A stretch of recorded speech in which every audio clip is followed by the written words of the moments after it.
Hello everyone, welcome to my channel. Please like, comment and share this video if you like it, and don't forget to subscribe my channel. Today we are going to do chapter electricity. As you all know that electrical devices such as torch, fans, TVs, washing machines, they all work when electric current flows through them. So the flow of electricity is called current. As greater voltage is applied across device, greater is the current will flow. You can compare voltage with the pressure of water in the water tank. So voltage is always measured in volts, and electricity which reaches our house is always 220 volts, and a common cell provides 1.5 volts.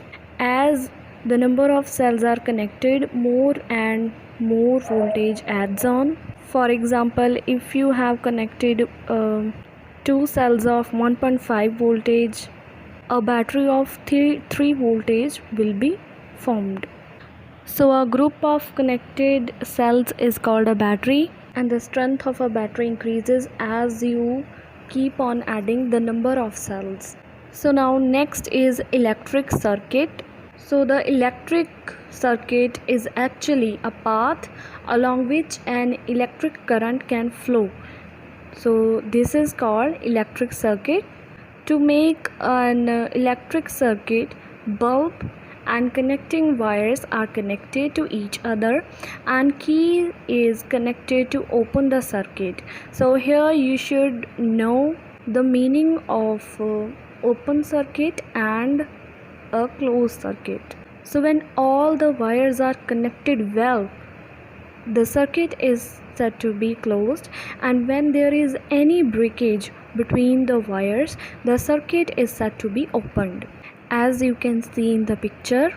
So the electricity will flow only and the bulb will glow only when the circuit is closed, when all the wires, all the components of the circuits are connected well. And if there is any kind of breakage between the wires and components are not connected well, the circuit will be said as an open circuit, and electricity will not flow through it and bulb will not glow. Okay, so this was the difference between the open cell and the closed circuit.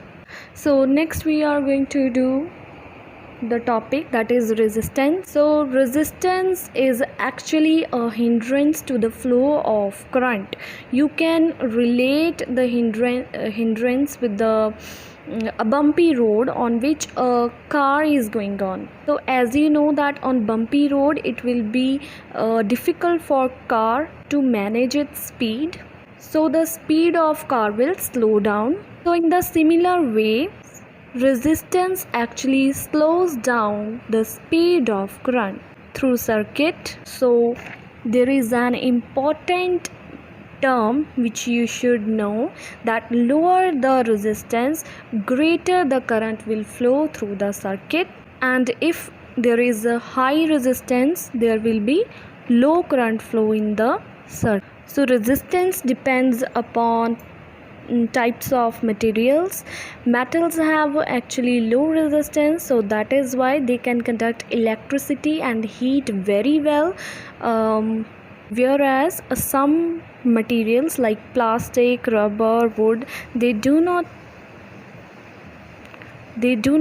conduct electricity well as they have high resistance.